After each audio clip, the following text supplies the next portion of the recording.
Recording in progress. We will call the meeting to order at 5:30.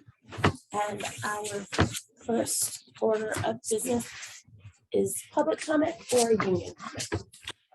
Thank the board of trustees for the beautiful lunch up there today, or I guess lunch.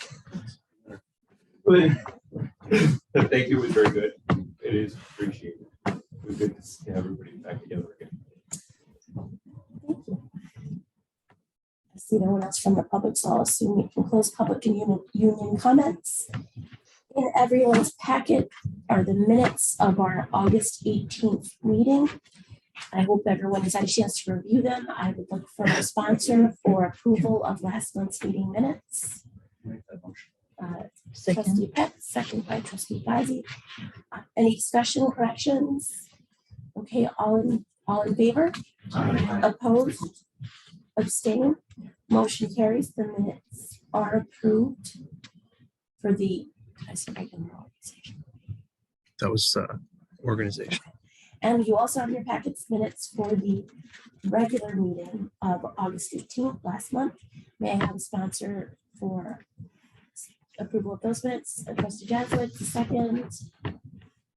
Trustee Winsman, any discussion?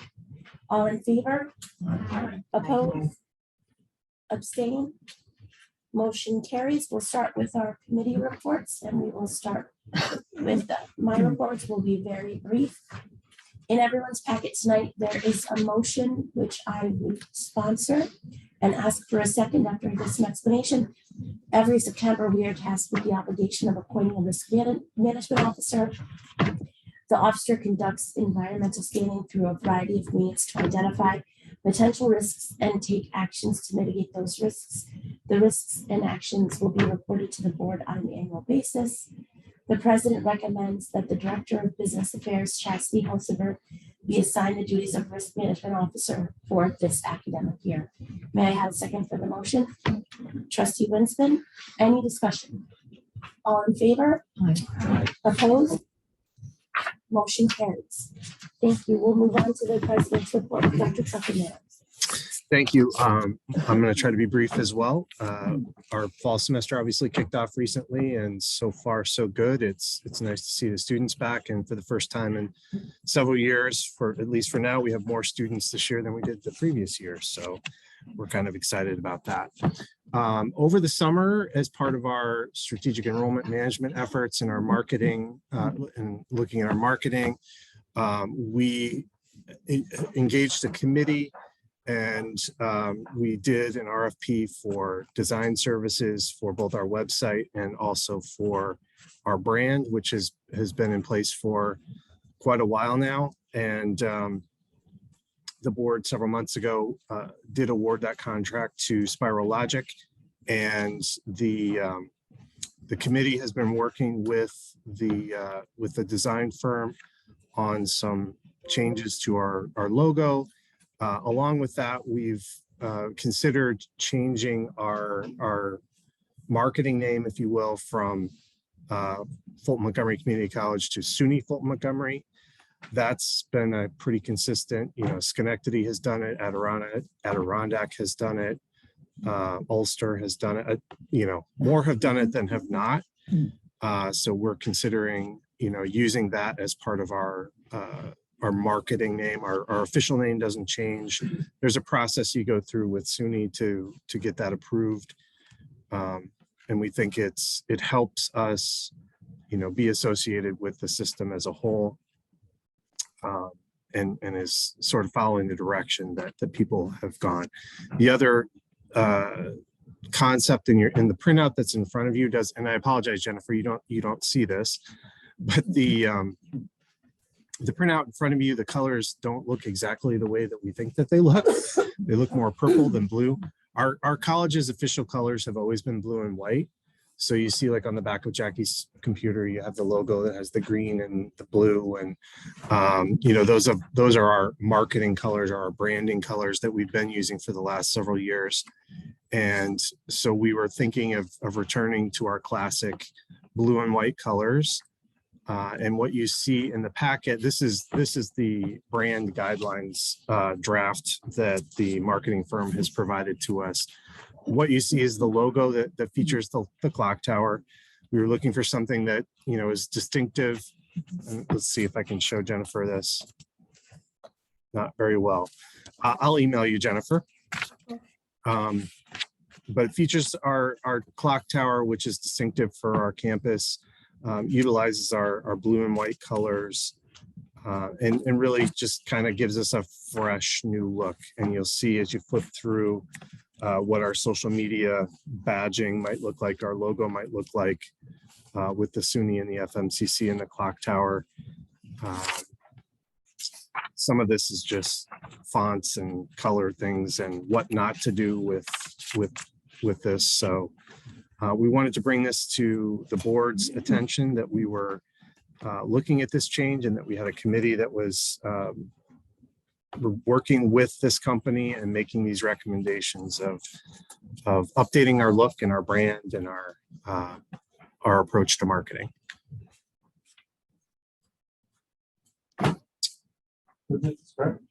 Spiral Logic, which is also called Spiral Design. They're out of Cohoes.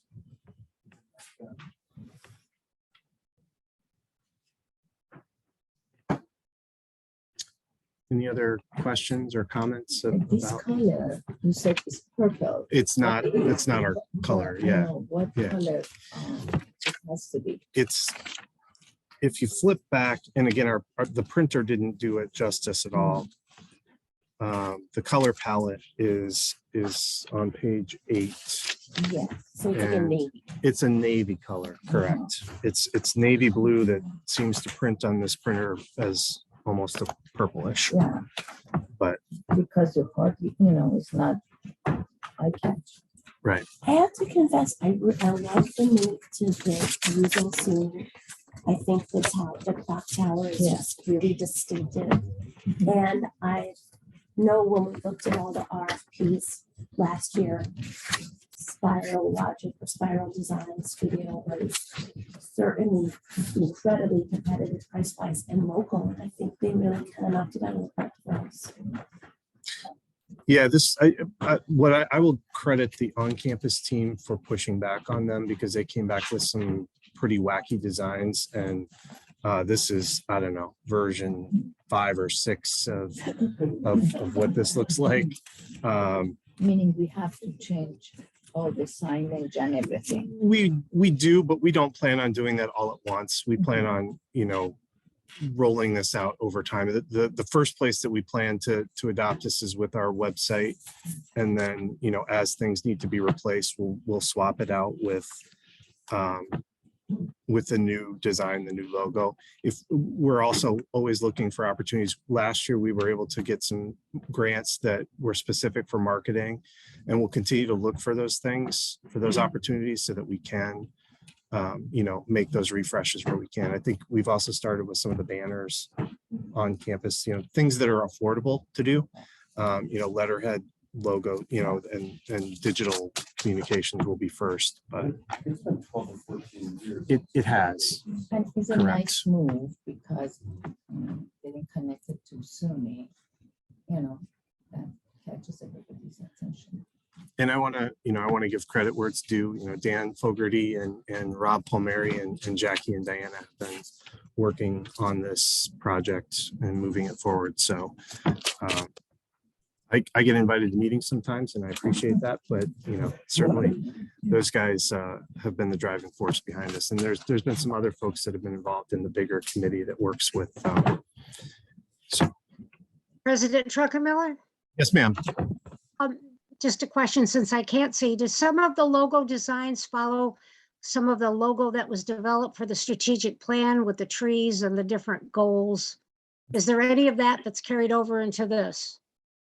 I'm gonna go ahead, Jackie. Jackie was gonna defer. So Jennifer, what we really focused on was that whole theme of the community's college and making sure that we were focusing on the community college portion of our logo.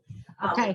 That the FM really had kind of cut that off. And we felt that given all of the feedback we had through the strategic planning process from all of our stakeholders, that the community college needed to be at the front of whatever we did moving forward. So we did not capitalize on the tree. We are using that distinctively for the strategic planning process and for our equitable student experience, which is going to be part of our branding in the commons area, or the new commons area in the first floor of the library building. Thank you. Thanks. Any other comments?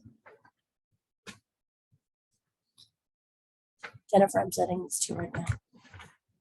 Well, and thank you to the team on campus who guided the designers to something that I think will serve us very well. The next report is our student trustee report with Trustee. Thank you very much. The theme tonight is keep it brief, so I'll try to be brief as well. So today we commenced our first student senate meeting. There was approximately, it was a bit of a variation of participation. There was approximately 16 to 17 people in attendance at the time. Meeting start time was 12:38 p.m. and time was 1:07. Today, during our introductory meeting for the year, we explained the role of the student trustee. That's what I did. I kind of talked to the members and the representatives of the different clubs today about what my job was to represent them and come between you folks and in between them. Then I also explained roles of, we also explained roles of different potential nominating positions. So we are going to be having some significant turnover in the student senate this year. We have several members, especially our chairman, most significantly, who's going to be graduating in December. So we're just getting ready to get some things going there with that. We're going to have to get some nominations to replace them. There were requirements for election. There was a representative of one of the clubs, I did not remember which club it was, but she wanted to reach out to some of the prospective members of the board trying to get a bake sale together. I'm not really sure exactly what she wants to have a benefit for, whether it be her club or for one of the on-campus amenities. But sometime next week, she wants to get together and talk to some of the members about a bake sale. And there was also more talk on my behalf, because I'm also the president of the Student Nurse Association. So I also had talked with the other club members and other representatives about collaborating, potentially getting some fundraisers together with different clubs to increase our size and to also get an opportunity to raise money for some of the things on campus and maybe some nearby charities or other organizations. We had positive feedback from the students about the free breakfast items from Panera Bread that was in the main student lounge the other day. They were very appreciative and had a good turnout. And everybody loves Robintown on campus, and they were really happy to see her serving it as well. So I also encourage referral to other participants who are interested, because we always want to continue to try to up the census and the participation in the student senate. It is a little bit on the lower side, and our goal is to try to get the word out there that we are here to try to be a voice for the students. We also talked, as I said before, we talked more about fundraising and future elections to replace those graduating students, and that will be around sometime in December. And this was just an introductory meeting today, so there were no financial aspects explained at this time. I also got contacts from several members of the different associations in the the Student Senate Association as well. I also kind of talked a little bit with Jacqueline Snyder. So my plan moving forward is to try to give the students a voice the best way that I can. And because I can only be in so many places at once, the thing that we decided that we would do is try to send out a mass survey, either through Microsoft Forms or Google Forms, and that's going to be used via the Microsoft Outlook platform. But during the month of September, things were a little crazy because, you know, things were starting. We had people coming into campus, and we had a lot of turnover with people leaving and people coming from new places. So I tried to just get a general gauge on just people who were in either the library or the common areas of the college to get some questions answered about some of the new things that we brought together. So this is titled our Unofficial Month of September Student Survey. This was conducted just through random sampling and selection in the common areas of students that were going to participate. So overall, a total of 44 students were surveyed. 13 students were freshmen, 29 were sophomores, and 2 students were junior year or higher. I asked them a total of 6 questions, just just getting general knowledge of how they felt. The beginning date of this survey was last Thursday, the 8th of September, and a total, like I said, a total of 6 questions were asked. So the 6 questions from first to sixth. First one was, are you satisfied with the overall design change of the Commons? The second one was, are you satisfied with the overall changes made to the Evans Library? Third is, do you feel that there are opportunities for you to engage in extracurricular activities at Fulton-Montgomery Community College? Fourth was, do you feel comfortable adjusting to the new, or in some cases, updated environment for returning students that has been brought upon by the 2022 school year? Fifth is, do you feel that there are enough resources to aid in your learning experiences at Fulton-Montgomery Community College? And my final question was, for the students that I interviewed, is if they plan on joining any clubs, sports, or any other programs to add to the experience of attending Fulton-Montgomery. So here are the results that I gathered from this survey. So for number one, out of the 44 students surveyed, 41 students expressed satisfaction with the current state of the Commons Center, amounting to a satisfaction rate of 93%. Specific comments that I highlighted are that students said that they were upscale and modified. It allows for equal opportunities. EOP and TRIO are very helpful. Tutors are very helpful. Flexibility with hours for learning. And those were some of the positive comments I received regarding the Commons. For number two, out of the 44 students surveyed, 29 students expressed satisfaction with the current state of the Evans Library on the second floor, which is amounting to a satisfaction rate of 66%. So that was a little bit more varied. So some of the mixed comments that I got on the Evans Library was that the new redesign is nice. A lot of people said the carpet looks nice and modified. Plenty of space for learning, quiet environment. Study group room. Now here's some of the negative comments that I received. The study group room is too strict with the rules, much different than last year. People round in the study group room every 15 to 20 minutes, which can cause a disruption in learning. Snacks and bottled water should be allowed according to several students, but are not allowed by the library staff. The study room and library used to be a safe space, but now it is too strict and can interfere with our learning experience. And eating in the lounge, which was told by some students also said this, eating in the lounge is what we're told to do, but it is too loud to allow for learning and we don't always have the time. So that was some of the mixed comments I got on the Evans Library. Number three, out of the 44 students surveyed, 35 students stated that there is a satisfactory amount of extracurriculars to engage in at Fulton-Montgomery Community College, which is amounting to a satisfaction rate of 80%. And some of the comments that I received were there are plenty of extracurriculars, there are volunteer services, community fundraisers, and clubs are very diverse and very open to members that are joining. One person also said that I love going to the FM gym and using the student lounge for studying. And one person, which is my favorite quote out of all of these, is the school is small, but there is so much to do. And I totally agree with that. Number four, out of the 44 students surveyed, all 44 students stated that they feel comfortable as new or returning students at FMCC, which amounts to a perfect 100% satisfaction rate, which I thought was awesome to see and hear. Some of the comments I received was that everyone is so nice here. Teachers and students alike are very respectful and welcoming. The librarians and library staff are very helpful to us. I have made plenty of friends here, and we are like a small family. So those are some really, really encouraging things to hear from the students. Number five, out of the 44 students surveyed, 38 stated that they feel that there is an adequate supply of resources to aid in their studies whilst at the college, amounting to a satisfaction rate of 86%. Some of the comments I received from this is we have plenty of tools to learn. Learning is easy here, especially with the new library layout. Laptop rentals are a huge plus. Plenty of study spots in the building and a lot of quiet space. And my final question for the students was out of the 44 students surveyed, 19 students stated that they plan on joining a sports team, club, or extracurricular activity this year, which is amounting to a 43% of the surveyed population.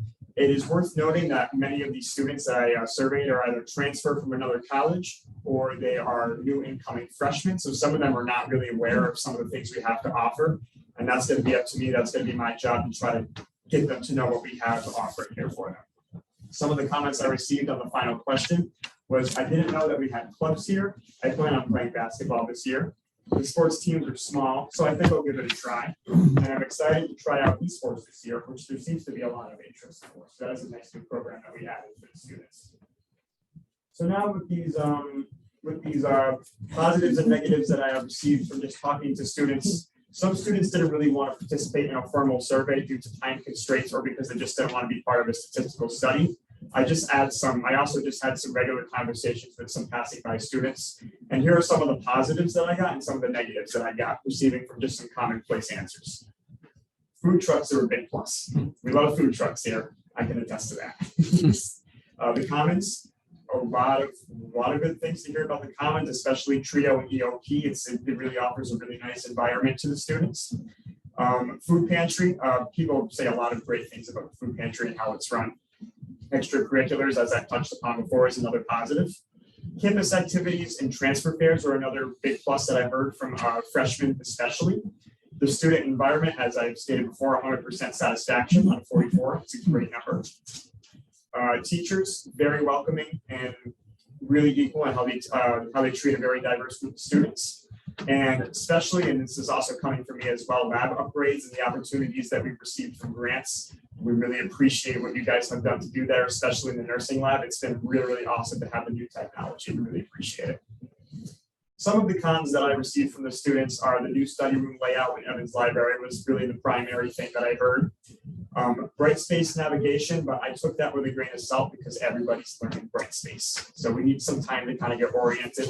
I think it's a very simplistic design, and over time we're not going to have any issues. So I'm going to almost put like an asterisk next to that one.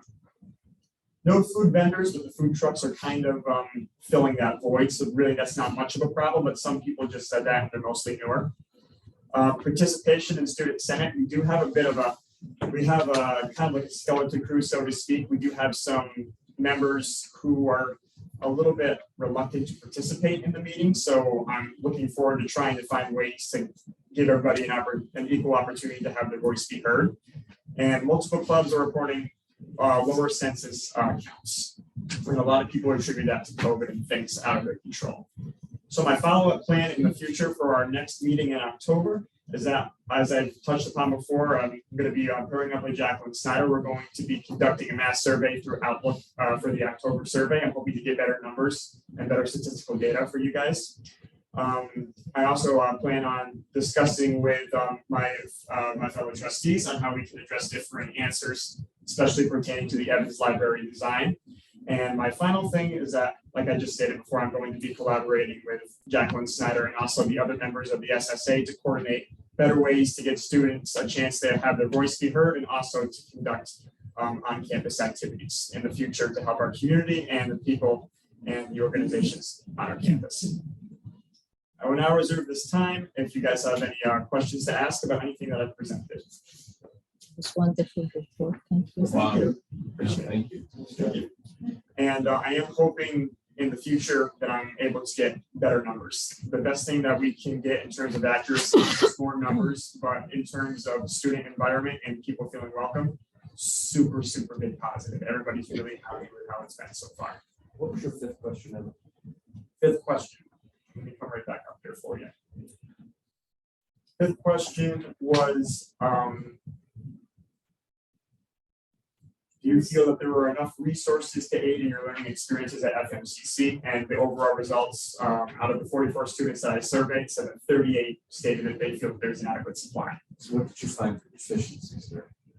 So out of the 6 that told me that there wasn't any opportunities, a few of them I asked them, well, have you been to the library?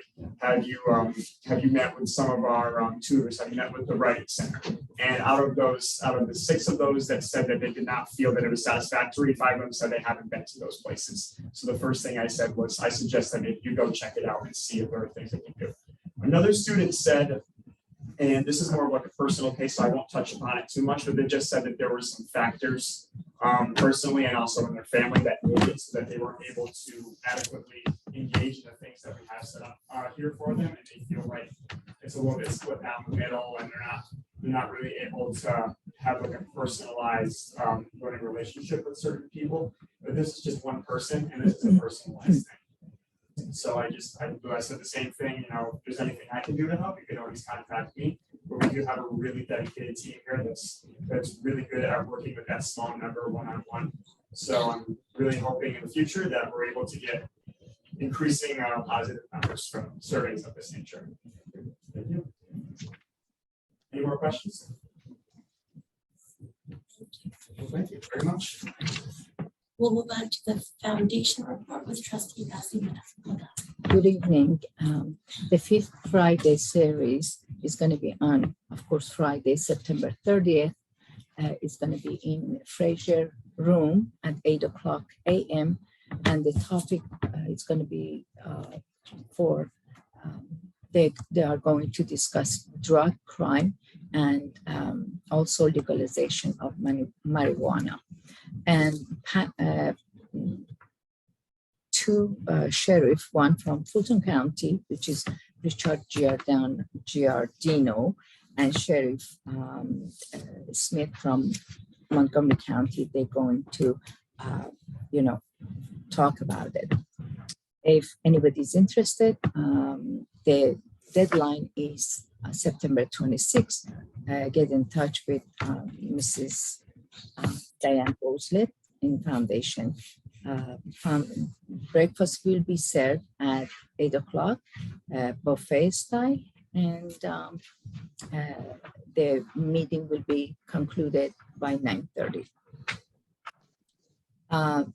Financial Technology Center, they have a grand opening ribbon cutting on September 22nd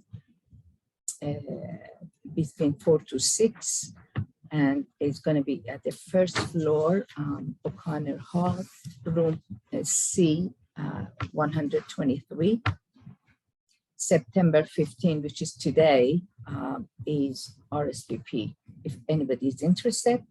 At the same time, they have the Prayer Log Gallery open that night.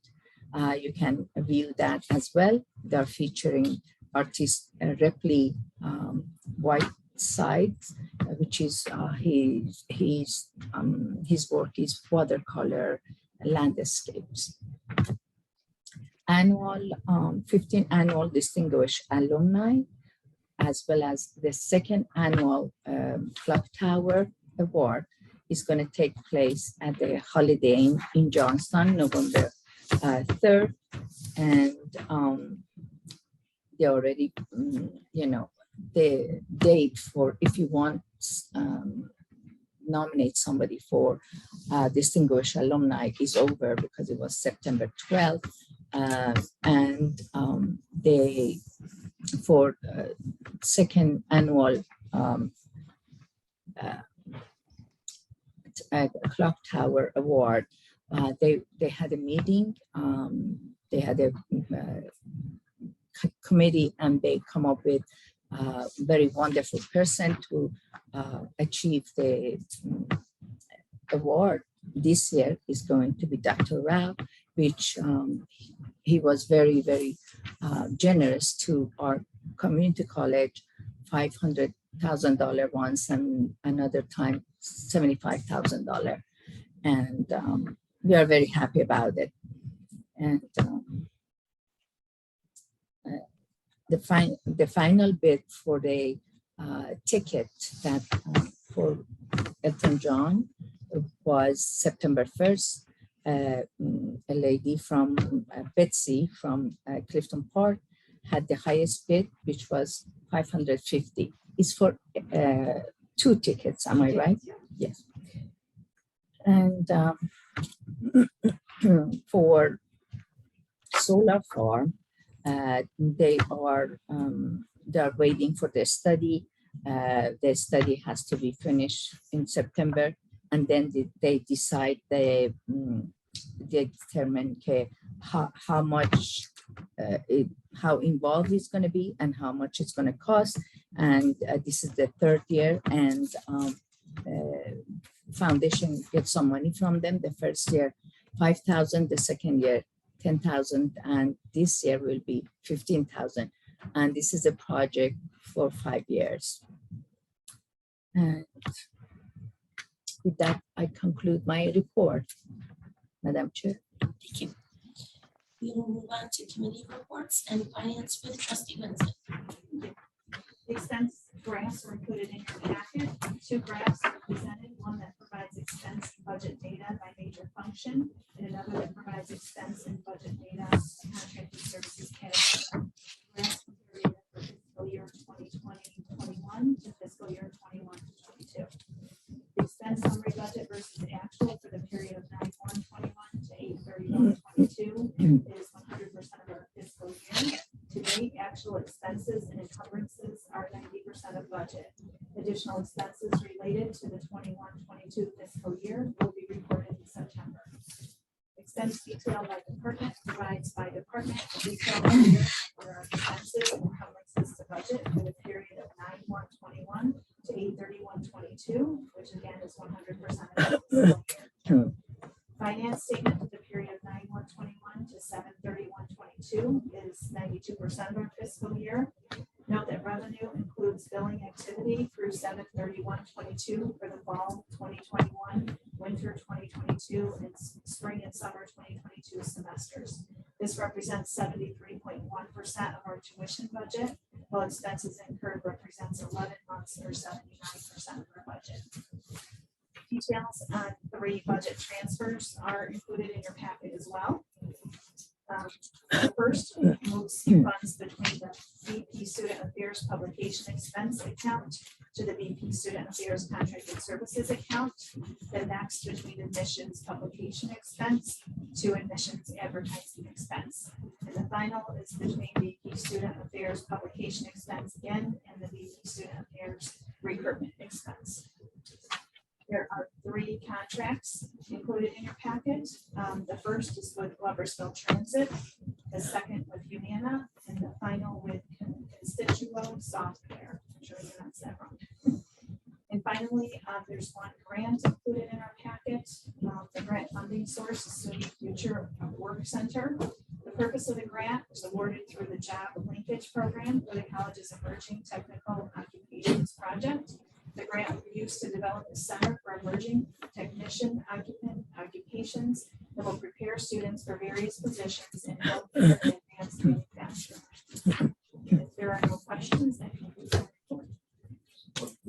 Just do the only thing that stuck out about the budget.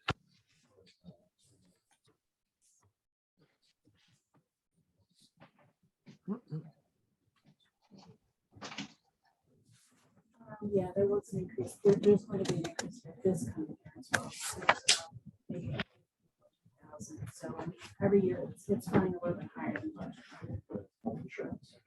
No, it's our liability on like on the property, cyber security, and yes, it's that side of the house, not the health insurance part. We did that sometime. Or is there an interval that you could go out to bid on that? It's there, it isn't specified in our policy. The last time I believe that it was bid out was probably about the time that we switched to M&T Bank, which was 6 or 7 years ago. Yeah, it's from 2015.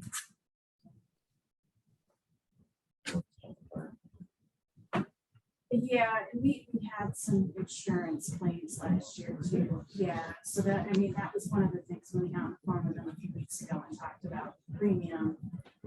I mean, they did, highlight the fact that we did have some insurance claims that got submitted last year as well. I mean, it was a little to be accepted. So what does that represent? The percentage? It's not much. It's not much. Thank you. We'll move on to buildings and grounds with Trustee Land. Just a couple of things we want to highlight in the report that's in the packet. The site phase 3 project construction work continues.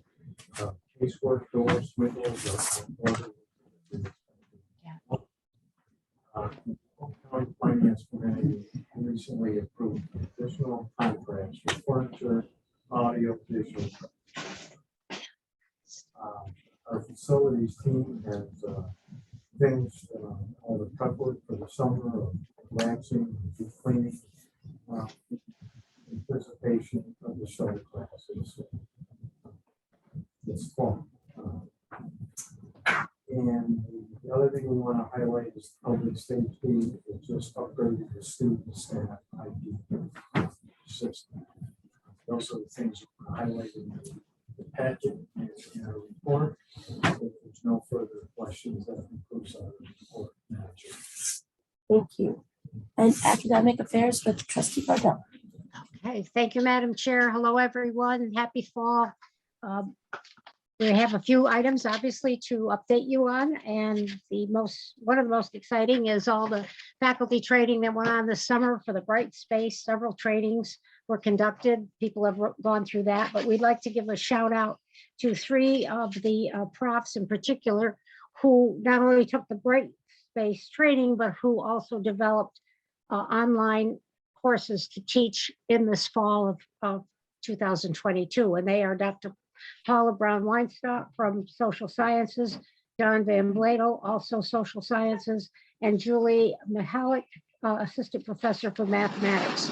So they worked with Denise Passero in this additional training to get ready 3 of the courses that they obviously are currently offering. So good for them, and I'm sure all the students and will benefit from all of the Bright Space training that was done. In terms of the CoCal program, there are 31 new incoming students this fall. So that's encouraging, adding to a total enrolled of 55. In terms of RadTech, there was a summer camp at Nine Corner Lake. It's part of what the RadTech instructors do for their students every year. They have many retreats throughout the year. This is their summer clinical, so that while they were out at a beautiful location, Carla LeMay and Cullen presented information to them on X-ray instruction related to the cranium, sinuses, and to the facial bones. So they're busy working while their feet were stuck in some very nice cool waters. So looks good. Also from RadTech, we had an alum, India Thomas Ampansa, FM program alum, completed a C-arm training from General Electric at St. Mary's Hospital for the RadTech program students. And Carolyn and Cullen were so happy and proud to see her. And that started in June, continued through the the first week in July. And then I think we made mention before that another alum, Krista Lamore, has taken a position as imaging director at Ellis Hospital. So another interesting piece. And then Carolyn herself was asked to, and has developed at least two different RadTech credits for people in the field online through podcasts. So she continues, of course, to push the new ideas in RadTech to make these ideas and these programs available to professionals at reasonable prices through that RadTech national organization. And Brandon Smith, again, the president, gives her some very fine testimonial there. So you may want to take a look at that next to her picture on the RadTech Life podcast, complimenting her continued work, as we know, her professionalism and her desire to always move forward in a positive way and to offer more and more to students so they can be the best that they can be. In terms of the business and community partnerships, we have 2 new partners that Christy Davis developed, 2 new sites for the cultivation technician and the CoCal programs. So we'd like to give notice about Bunker Farms in Amsterdam and Weathertop Farms in Sharon Springs. They both will be participating with students in areas of the cultivation of the cannabis. And Andrea Scribner, academic advisor, registered 22 early admission students from high schools, variety of our high schools, Amsterdam, Broad Albion, Perth, Canada, Harry, Fonda, Fultonville, Fort Plain, Galway, Gloversville, Johnstown, Mayfield, and Northville, with the largest coming from the Fonda Fultonville School District. So you know where I was from. So yeah, hey, Fonda Fultonville. But anyway, yay to all of them. And that's a pretty good return of early admit students, especially since there were challenges, obviously, in terms of COVID with the high school students making this type of experience available to them. The production updates with Dan Fogarty included the fact that the team met with they interviewed the criminal justice alumni, and they took place in a tactical training with the Gloversville Police Department. So there are photos there in your packet that show the training. There's also a link to a commercial to promote the fall 2022 enrollment, which you may be interested in. Probably that's in Joe's report as well, Trustee Salamax. Mr. Fogarty did and developed and facilitated his first adjunct orientation. The agenda is there. Several people from the college presented, and this was done virtually so that adjunct professors could tune in wherever they are. And that concludes some of the highlights of the academic reports. So unless anyone has a question, thank you very much. Thank you. Okay. We'll move on to student affairs with Trustee Salamack. Yes, thank you. Once again, thank you, Jackie, for your concise report. For fall 2022, FM has enrolled 1,159 students. That represents 845 full-time equivalents. In marketing, some committee leaders, Dan Fogarty, Rob Palmieri, Laura Laporte, and Jackie Snyder, have collaborated over the last few months on a multifaceted marketing approach. Dan and Rob have spent time this summer building a freelance group of marketing professionals that can meet various marketing needs, including graphic design, video, photography, and advertising. The goal is to align all marketing strategies for digital, video, and traditional advertising, print, billboard, radio, prospective students, communications, email, postcards, and recruitment, scripts, elevator speeches, campus tours, brochures, tabletops, printed promotional items, and giveaways. The August 2022 marketing initiatives included billboards across region, digital advertising, lawn signs across the region, television commercials, ABC and Fox, postcards to student, school, and adult students, social media advertising, and geofencing. The pre-semester activities at the Commons. The college utilized the updated Evans Library and the Commons for various pre-semester orientations, including new student orientation, early admission, EOP, PTEC, Trio Quest, and international students events. Academic coaches have been on hand doing personal outreach to students so everyone was settled in for the fall 2022 semester. Brightspace and FMCC tips for success handouts were developed and shared with all students. In addition, new international student soccer players arrived for pre-season training, and other international students settled into housing at college suites at Washington Square at the end of August. Moira Samick reports FM EOP program included a 4-week orientation in August. The time was spent getting to know the incoming freshman class of EOP students. The program has almost reached an enrollment target of 80 students for the 2022-23 academic year. FM is currently ready to serve 77 students in the fall semester and still working on recruitment for the last few spots. EOP counselor Catherine Giannetti and Sherry Bramer, FM's EOP academic coach, did a phenomenal job getting all of our students ready for a successful semester. Trio Quest initiated a pre-semester survey to students to determine how to best tailor services for each individual student.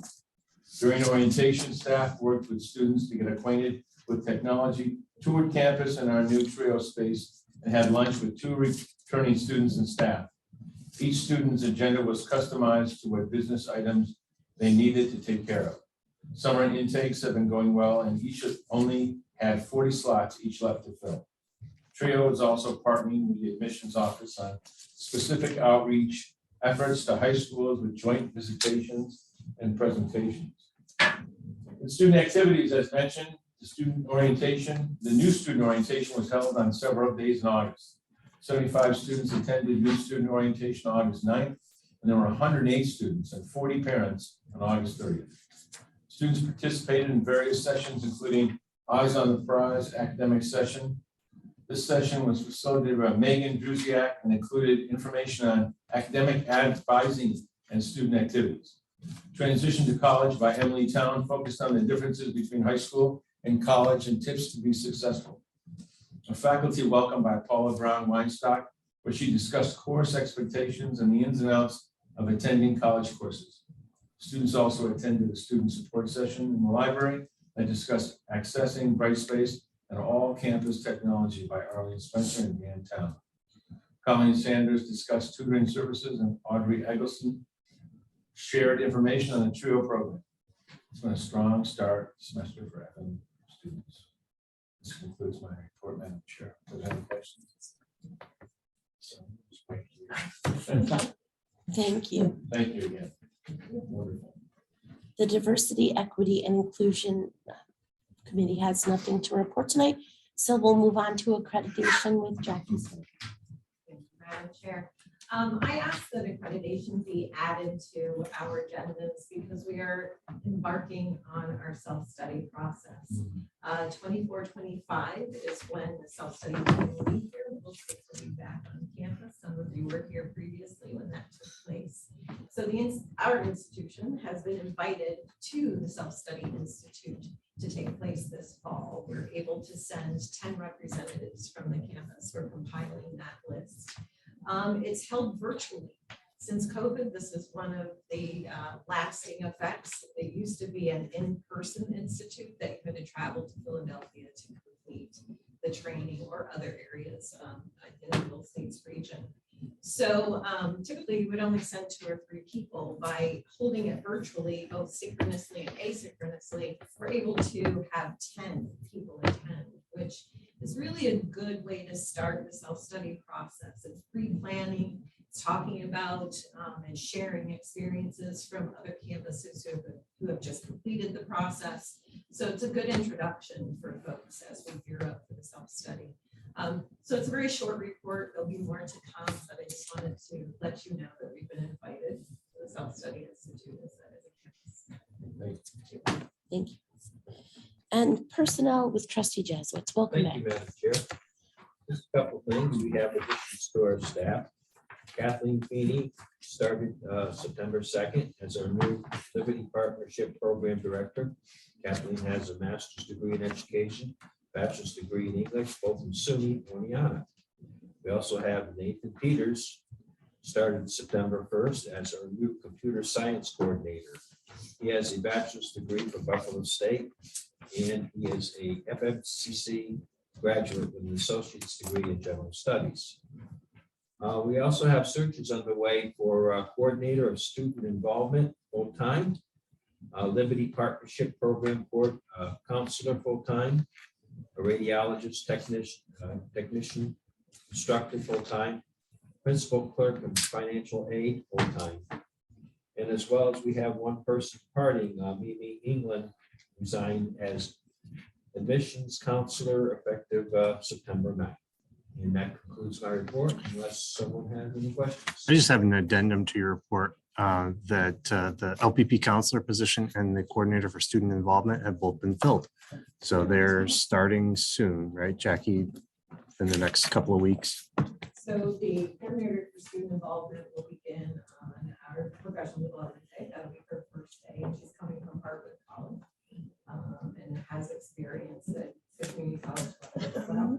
And then Lauren is the counselor who is in our LPP program, and she started also. So we'll share more information about them with our counselor. Thank you. Moving on to policy of Trustee Baird. The policy committee has nothing to report at this time. Is there any other business to come before the board tonight? I am going to ask that we go into a brief executive session. We have 2 matters to discuss, the first of which I will ask Dr. Truckmiller to remain for to fill in the board about the ongoing contractual issues and potential for litigation with the FCA in relation to the dormitory purchase. And then I will ask Dr. Truckmiller to leave, because if you recall at last month's meeting, we had requested some information. We do have to talk about setting the salary for the position of president, and in everyone's packets, there is a folder labeled executive session with some historic salary data. So I would ask for a sponsor, Trustee Jesuits, and a second. Trustee Fuzzy. All in favor? Aye. Opposed? I don't anticipate that we will be conducting any business after the executive session, so there's no need for anyone else to remain. And once the room is clear, we will turn off the cameras and begin. Thank you, everyone. Thank you again.